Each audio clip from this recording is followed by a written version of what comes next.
असं आहे की लोकांची निवेदनं येत आहेत, तुम्ही बघताय गर्दी आहे आणि त्रस्त आहेत लोक, मनमानी कारभाराला त्रस्त आहेत। आता ह्या बाजूला आकाबाई बसले आहेत, ह्या गेल्या 60 वर्ष एका जागेवरती राहत आहेत। 60 वर्ष या दलित समाजाच्या आहेत, मागासवर्गीय आहेत। त्यांना हाताला धरून त्यांच्यावरती हल्ला करून त्यांना फुटपाथवर आणून सोडलंय। आता मला महानगरपालिकेच्या अधिकाऱ्यांना बी बोलवलेलं, ती जागा त्यांची आहे, त्यांची घर आकारणी देखील केलेली आहे। हा निकाल आहे, हा महानगरपालिकेच्या सहीचा निकाल आहे। पोलीस त्यांची बाजू ऐकून घ्यायला तयार नाही। म्हणजे पोलिसांच्या मदतीने जर अशी घरं खाली करण्याची आणि जागा ताब्यात घेण्याची जर काम होणार असतील तर लोकांनी जायचं कोणाकडे? म्हणजे कायदा आणि सुव्यवस्था राखणारी यंत्रणा जर कायदा आणि सुव्यवस्था मोडण्यासाठी मदत करत असेल तर लोकांनी काय करायचं? आणि हा प्रकार अतिशय मोक्याची जागा ही आहे। या बाईंची जागा, तुम्ही वाटल्यास पत्रकारांना माझं विनंती आहे की त्यांच्याबरोबर जा, कागदपत्र त्यांची आहेत, घर त्यांचं आहे, घर तिथे राहतात। एक दलित समाजाच्या स्त्रीवरती हल्ला होतो, पोलीस नोंद घेत नाहीत। ही क्लिअर कट केस आहे अट्रॉसिटीची। आणि कायदा हातात घेणाऱ्यांवर अट्रॉसिटी दाखल होते आणि कायद्याची बूज न राखणाऱ्यांवर पण अट्रॉसिटी दाखल होते। म्हणजे जे पोलीस यांना सहकार्य करत नाहीत त्यांच्यावरही अट्रॉसिटी दाखल होते। माझी गृहमंत्र्यांना विनंती आहे की अशा म्हाताऱ्या कोताऱ्या बायकांवर जर आपल्या राज्यामध्ये हल्ले होणार असतील तर पुरोगामी महाराष्ट्र, शिव फुले शाहू आंबेडकरांचा महाराष्ट्र कुठे आहे? तो महाराष्ट्र हा शोधावा लागेल आता। आणि हे प्रकार ठाण्यामध्ये वाढीला लागलेत, जमीन बळकावण्याचे। येऊरमध्ये आदिवासींच्या जमिनी बळकावल्या जात आहेत, काही कारवाई नाही। म्हणजे असं जर होणार असेल आणि पोलीस शांतपणाने बसून जर फक्त डोळ्यावरती गॉगल लावून फिरणार असतील, गॉगलमधनं दिसतं पण ह्यांच्या गॉगलमधनं ह्यांना काय दिसतं ते आम्हाला कळत नाहीये। आणि हा आम्ही आरोप नाही करत आहे, ते बाई आज सकाळी जनता दरबारात आल्या, ह्याच्या आधीच मला त्या भेटून गेल्या होत्या। पण जर न्यायच मिळत नसेल तर आम्हाला उद्या जाऊन जमिनीवर जाऊन त्यांना ताबा द्यावा लागेल। तिथे आदिल पठाण नावाचा गुंड ताबा घरून बसलाय, तिथे त्याची गुंड बसलेले आहेत। हे कोणाच्या संरक्षणाखाली आहे? कोण ह्यांना मदत करतो? आम्हाला कोणाचंही नाव घ्यायचं नाहीये, सगळी नावं मला माहिती आहेत। हा कोण आदिल पठाण आहे तो पण मला माहिती आहे। असे आदिल पठाणने फटाण, माझ्या भाषेत बोलत नाही मी, हे असे आम्ही नाही घाबरत आहे आदिल फटाणला। उद्या हे 2-4 दिवसात पोलिसांनी काय तो निर्णय घ्यावा, नाहीतर त्या जमिनीचा ताबा या आजीला आम्ही देण्याचं काम करू, जे व्हायचं ते होईल।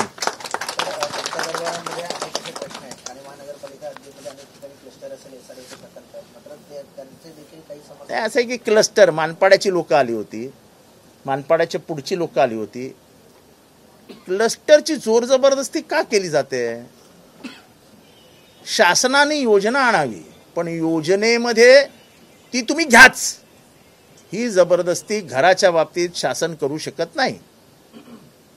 आतापर्यंत कुठली क्लस्टर योजना यशस्वी झाली?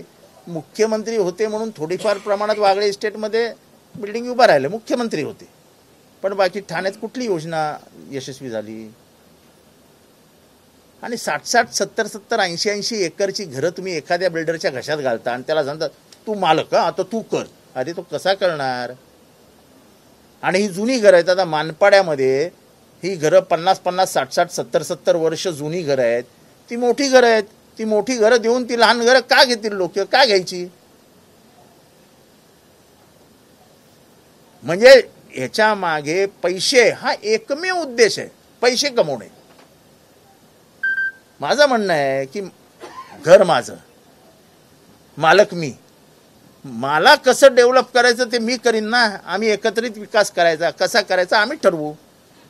तुम्ही सांगणार की तुम्ही अशा पद्धतीने पुढे जा, म्हणजे तुमचे कसे खिशे भरणार याचा तुमचा जो प्लॅन आहे तो या नागरिकांनी स्वीकारायचा। नागरिकांनी कशासाठी स्वीकारायचा? नागरिकांनी खुलेआम जर विरोध केला, लोकशाहीमध्ये नागरिकांना महत्व आहे ना। आज मानपाड्यामध्ये 100पैकी 80% लोक हे क्लस्टरच्या विरोधात आहेत। तुम्ही कशाला त्यांच्या, आज ठाण्यातल्या सगळ्या SRA योजना बंद केल्या आहेत. मी आता कोणाचं नाव घेत नाही इथे, कारण का परत SRA वाले त्यांना बोलवणार आणि त्यांची योजनाच बाद करून टाकतील. आता SRA हे गरीब झोपडपट्टी वासियांचं घर स्वप्न पूर्ण करण्यासाठी आलेली यंत्रणा आहे. आता ती यंत्रणा ठप्प करून त्या झोपडपट्टीवासियांना तुम्ही क्लस्टरमध्ये सामील व्हा, म्हणजे 100 एकरामध्ये तुम्ही या. अरे ते SRA फटाफट पूर्ण होते. 400 जणांच्या झोपड्या असतील तर 400 जणांच्या झोपड्या पाडून तिथे इमारती उभा राहू शकतात. त्यांची घरं, झोपडपट्टीवासियांना काय असतं तर मला एक घर मिळेल बाबा, स्वतःच्या मालकीचं जरा चांगलं घर मिळतं म्हणून लोक SRA मध्ये जातात. ती SRA योजना ठाण्यामध्ये बंद करून तुम्ही क्लस्टरचा गुळ लावून ठेवलाय आणि तो गुळ इथे दिसतोय, लोक बघतायत, जीप काय लागत नाही. बंद करा. नाही कशाला पाहिजे. आणि शासन बांधेल. अरे शासनाचं काम आहे का? तुमच्याकडे शासन चालवण्यासाठी पैसे नाहीत. त्या लाडक्या बहिणीला आश्वासन देऊन तुमच्याकडे पैसे नाहीत तर त्या लाडक्या बहिणीला देण्यासाठी कुठली घरं बांधणार आहात तुम्ही? कशाला खोटं नाटं जनतेला सांगता? सरकार म्हणून सरकार चालवा ना, हे नको ते धंदे करता कशाला?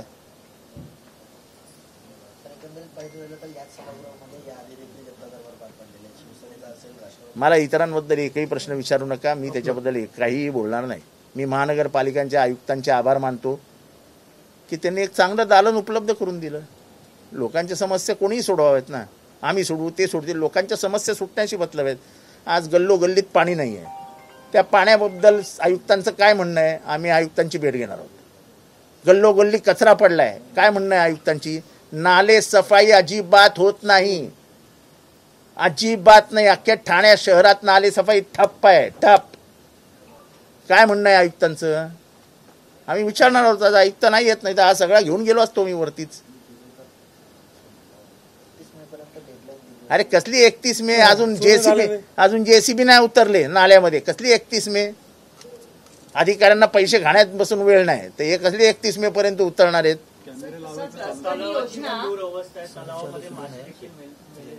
आज मला सकाळीच तिथल्या लोकांचे फोन आले, दूरध्वनी आले, सिद्धेश्वर तलावामध्ये मासे मरून पडलेत.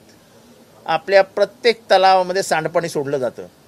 मग एवढी 2008 साली का 7 साली जी सिव्हरेजचे करोडो रुपयाची कामं झाली, मला माहित नाही सिव्हरेजमध्ये किती करोडो रुपये गेले, 200-300 कोटी रुपये ते गेलेच असतील ठाणे महानगरपालिकेचे.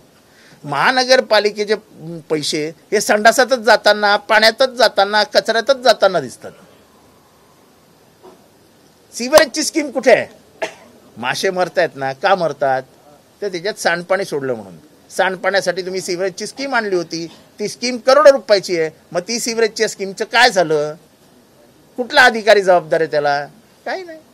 आंधळ जळतंय, कुत्रं पीठ खातंय, लोकांच्या लक्षातही येत नाही. आणि मग त्यांच्याकडे एकच उत्तर आहे, आम्हाला लोक निवडून देतात, आम्हाला लोक निवडून देतात. अरे ठीक आहे ना, लोक निवडून देतात, त्या लोकांचं काही उत्तरदायित्व आहे की नाही तुमच्याकडे? त्यांच्या प्रती काही जबाबदारी आहे की नाही तुमच्याकडे? अख्ख्या शहराला पाणी नाही, त्या पाण्याबद्दल कोणी बोलायला तयार आहे का? अख्खा घोडबंदर मध्ये पाणी नाही, अख्ख्या घोडबंदर मध्ये. ठाण्यातला सर्वात श्रीमंत लोक ती कुठे असे तथा असं म्हणतात की शहरातल्या सर्वात जास्त श्रीमंत लोक हे घोडबंदरला राहतात, टँकरनी पाणी पित आहेत. माफियाचे त्या एक बाई आलेल्या आहेत, कुठे त्या माझ्याकडे कचऱ्याची कंप्लेंट घेऊन आल्या आहेत. त्यांच्या घरासमोर कचरा पेटवतात, तिथे मोठं आंदोलन झालं. इथे कसं आहे माहिती आहे का, एखादं घर चांगलं बांधायचं पण तिथे संडासच बांधायचं नाही. मग त्या घरच्यांनी कुठे जायचं संडास करायला, शौचालयाला कुठे जायचं? मग जागोजागी जाऊन शौचालय बसायचं आणि करायचं. ठाणे महानगरपालिकेची हालत सध्या तशी आहे. कचरा म्हणजे शौच झालं आपलं, आपल्या घरातली घाणच असते, ती टाकण्याची जबाबदारी ही महानगरपालिकेची आहे. महानगरपालिकेकडे शौचालयच नाही, म्हणजे कचरा टाकायला जागाच नाही. 45 वर्ष होत आली, आमच्याकडे कचरा कुंडीच नाही आहे स्वतःचं, आमचं शौच डम्पिंग ग्राउंडच नाही आहे, आमची स्वतंत्र पाणी योजना नाही आहे. आम्ही श्रीमंत आहोत, बस एवढंच, आम्ही श्रीमंत आहोत. तुमची श्रीमंती कुठे आहे? तर नको त्या गोष्टी करण्यात तुमची श्रीमंती दिसते. तुमचं मूळ काम होतं गटर वॉटर मीटर, ते तिन्ही नाही आहेत. गटारांची नाल्यांची दुरावस्था आहे, पाण्याची बोंबाबोंब आहे. आणि अशीच परिस्थिती राहिली तर आमची मागणी आहे, आम्ही सगळे इथे बसलेलो आहोत, ठाण्यामधल्या महानगरपालिकेच्या हद्दीत येणाऱ्या नवीन बिल्डिंगच्या परवानग्या बंद करा. तुमच्याकडे पाणीच नाही आहे. तुम्हाला उच्च न्यायालयाने हा प्रश्न विचारलेला आहे. तुम्ही उच्च न्यायालयाला खोटं उत्तर दिलंय, खोटं. तुम्ही जेव्हा ओसी देता, ही माहिती देतोय मी आता, माझ्या लक्षात आलं म्हणून, त्या ओसी मध्ये लिहून देता की पाण्याची जबाबदारी तुमची, म्हणजे कोणाची? बिल्डरची. पाणी मॅन्युफॅक्चर नाही करतायत की मशीन लावलं आणि पाणी मिळालं, असं एकही मशीन जगामध्ये अजून मिळालेलं नाही आहे. पण ओसी मध्ये लिहिताना ही ऑर्डर असते की पाण्याची जबाबदारी ही तुमची राहील. जर त्यांची नाही, म्हणजे ते करू शकत नाही, तर तुम्ही परवानगी कशाला देता? परवानगी देण्याच्या आधी त्याला विचारा, तू मला पाणी दाखव, तू ह्या इमारतीमध्ये असलेल्या सगळ्यांना पाणी देऊ शकतो, जे काय 175 लिटरचा नॉर्म आहे त्या नॉर्मप्रमाणे तू दिवसाला पाणी देऊ शकतो, अशी आम्हाला प्रोव्हिजन तरतूद दाखव, मग तुला आम्ही ओसी देतो. तुम्ही ओसी मध्ये कशाला लिहिता की पाण्याची जबाबदारी तुमची म्हणून? थूकपट्टी लावण्याचं काम महानगरपालिका करते, थूकपट्टी. रेन हार्वेस्टिंग पण कुठेच नाही. ग्रीन हार्वेस्टिंग वगैरे तर राहू द्या, हे सगळं थोतांडच असतं, त्यांना बघायला माणसंच नाही यांच्याकडे. मग हे क्लस्टर करा, फ्लस्टर करा. तुम्ही पॉप्युलेशन वाढवताय, लोकसंख्या वाढवताय, त्या लोकसंख्येला उपलब्ध पाणी कुठनं आणणार आहात? काय योजना आहे तुमच्याकडे? नाही, पुढच्या वर्षी आहे ना आपल्याकडे 100 MLD आलेलं असेल. अरे ते पुढचं वर्ष उजाडू द्या ना. तुमच्याकडे 100 MLD आल्यावरती तुम्ही परमिशन द्या, आमचं काही म्हणणं नाही. अरे पण आत्ता पाणी नाही, त्याचं काय उत्तर आहे तुमच्याकडे? काही उत्तर नाही. आत्ता तुमच्याकडे कचरा कुंडी नाही आहे, काही उत्तर नाही. सर, गव्हर्नमेंटचे सर्व्हिस रोड बंद करायला घेतले. ते काय नवीन आपल्याकडे तर काय सगळे रोडचं काय सर्व्हिस रोड होते, सर्व्हिस रोड बंद करून त्याला रुंदीकरण करायला घेतलं. रोड तो विषय घ्या सर. कॅमेरे लावून ठेवले, कॅमेरे लावायचं काम चालू आहे. आता आपल्याकडे ना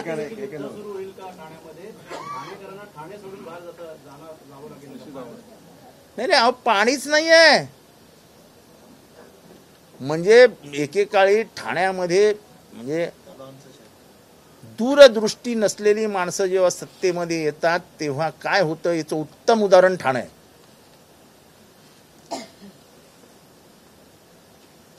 आम्ही 45 वर्षात ठाण्यामध्ये स्वतःचं पाणी स्तोत्र निर्माण करू शकलो नाही. हे सर्वात मोठं दुर्दैव आहे, सर्वात मोठं दुर्दैव.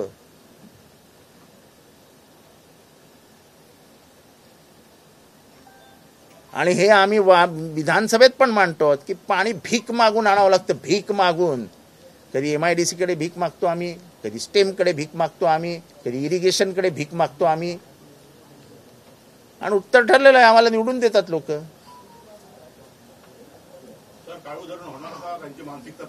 विधिमंडळात वारंवार धरणाबाबत प्रश्न विचारला असता आतापर्यंत ठोस काही पावलं उचलली जात नाही. अहो ह्यांनी आजपर्यंत एकही ठोस पावलं उचललं असेल असं एकही धरणाचं यांनी नाव सांगावं. शाही धरण मी घेऊन आलो, मी असं सांगतो मी. आणि ते का घालवलं हे मलाच माहिती आहे. यांची मानसिकताच नाही.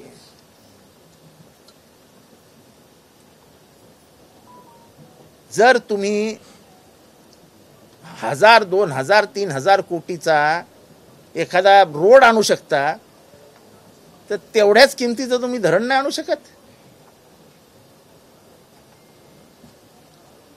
निवडणूक आली की काळू धरण, शाही धरणाचे मुद्दे पुढे येतात. परत निवडणूक झाली की ते बंद कपाटात जातात. कारण का त्यांना सत्ता असते त्यांच्या हातामध्ये, राज्य सत्ताही हातामध्ये घेत आहे आणि ठाण्याची सत्ताही त्यांनाच मिळते. मग काय करणार? सामान्य लोक मतं देतात. तर मानपाडामध्ये 2 चांगल्या शाळा तोडल्या साहेब, आणि एक आरोग्य काही गरज नव्हती. आणि जानेवारी म्हणजे क्लस्टर येणार हे स्वप्न, त्याच्या आधीच त्याच्या 2 शाळा तोडून टाकल्या जानेवारीमध्ये. म्हणजे 3 महिने त्या मुलांनी शिक्षण घ्यायचं कसं? रिझल्ट आणि तुम्ही पत्रकारी जात नाही तिथे. आता या बाईच्या जागेवर जा, कोणी कब्जा घेतला जाऊन बघा. तुम्हाला जाहीर आवाहन करतो, आमच्या पत्रकार परिषदा दाखवण्यापेक्षा ही शोध पत्रकारिता करणं फार गरजेचं आहे.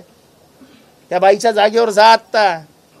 एक दलित समाजाची बाई आहे, तिच्या जागेवर राजकारण्याच्या आशीर्वादाने कब्जा घेतलाय, पोलीस कारवाई करत नाहीये. जा.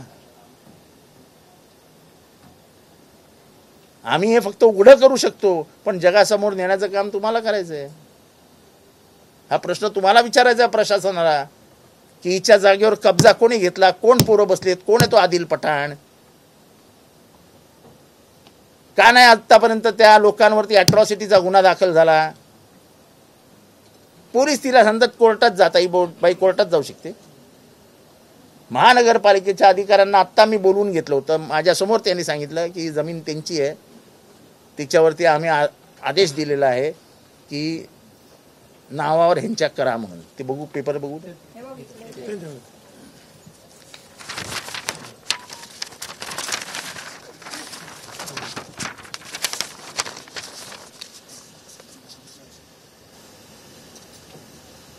काय करायचंय म्हाताऱ्या बाईनी? म्हणजे हिने डोकं आपटून आत्महत्या करायची? हे बघा, हे व्हिडिओ बघा, हे पोलीसच तिला अडवतात. हे बघा ती काय सांगते ऐका. खेचून खेचून मला बाहेर काढलं. ऐका. पैसे खात्यात त्या गुंड लोकांचे आम्हाला पोरांना मानायची धमकी आणखी बोलतात तुमची जागा नाही आता जावा इथलं. पोलीस स्वतः पोलीस म्हणली की स्वतः आता लावलं ना पत्र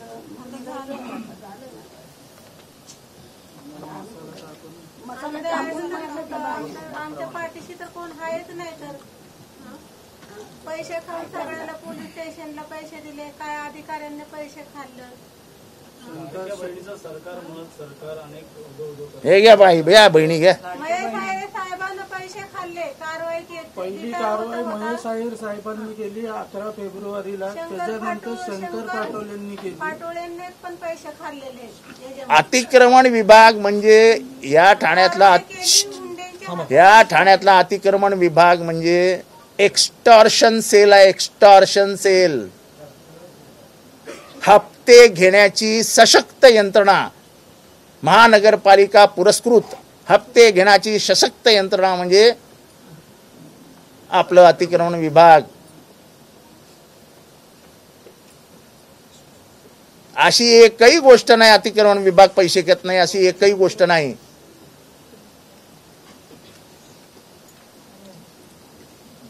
आणि स्पेशल सेल ठाणे महानगरपालिकेमध्ये अतिक्रमणाचा एक स्पेशल सेल असतो आणि त्या स्पेशल सेलमध्ये नेमणूक करून घेण्यासाठी 5-5 कोटी रुपये दिले जातात.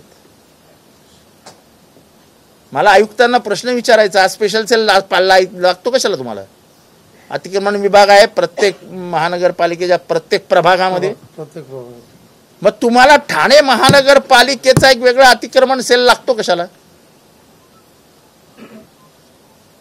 अरे समजत नाही, येडेबिडे समजता की काय तुम्ही? आम्हाला हे अक्कल आहे ना. म्हणजे आधी 100 रुपये याला द्यावे लागायचे, आता 100 रुपये यालाही द्यावे लागायचे, म्हणजे भाव 200 वर गेला. ठीक आहे, असा आहे. पहिलाच जनता दरबार होता, लोकांनी चांगला पाठिंबा दिला आणि लोकांच्या समस्या सोडवण्यासाठी दर सोमवारी आता हा जनता दरबार सुरू झाला. आता ठाणे महानगरपालिकेने चांगला जागा उपलब्ध करून दिली, त्याबद्दल त्यांचेही आभार मानतो. आलेल्या लोकांच्या समस्या सोडवण्यासाठी आमचे सुहास असेल, प्रकाश असेल, आमचा हिरा शेठ असेल, शानू आहे, सगळेच नगरसेवक जे माजी नगरसेवक आहेत ते सगळेच कामाला लागतील. बाकी सगळे आमचे विटाव्यातले, ठाण्यातले सगळे कार्यकर्ते कामाला लागलेले आहेत आणि आम्ही लोकांपर्यंत पोचू आणि लोकांना जे निराधार वाटतं त्यांना आधार देण्याचं काम करू.